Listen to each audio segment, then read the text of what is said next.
ये कहानी एक पेंटर की है। एक बार एक पेंटर ने एक शानदार पेंटिंग बनाई।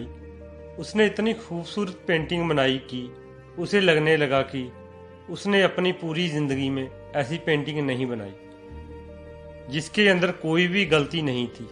इससे पहले उसने जितनी भी पेंटिंग बनाई थी उसमें कुछ ना कुछ अधूरा रह जाता था, कुछ ना कुछ गलतियां हो जाती थी। लेकिन ये जो पेंटिंग उसने बनाई थी इसके अंदर उसे कोई भी गलती नहीं लग रही थी। तो उसने सोचा क्यों ना मैं इस पेंटिंग को एक चौराहे पे लगाऊं ताकि मेरी इस पेंटिंग को दुनिया भी देख सके। उसने अपनी पेंटिंग को एक चौराहे पर लगा दिया और उसने पेंटिंग के नीचे लिखा कि आपको इस पेंटिंग में जो भी गलती दिख रही हो उस पर एक छोटा सा निशान लगा दीजिए। यह लिखकर वो वहां से चला गया।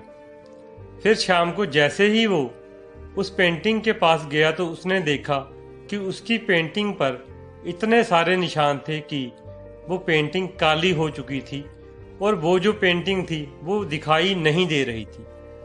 अब वो अपने दोस्त के पास गया और उसने सारी बात उसे बताई। उसके दोस्त ने उससे वैसी ही एक सेम पेंटिंग बनाने को कहा तो उसने वैसी ही एक सेम पेंटिंग उसे बनाकर दी। फिर उसके दोस्त ने उसे कहा कि इस पेंटिंग को उसी चौराहे पर रख दो जहां तुमने पहली वाली पेंटिंग रखी थी, लेकिन अब उसके नीचे ये लिखना है कि आपको इस पेंटिंग में जो भी गलती दिख रही हो उसमें सुधार कर दीजिए।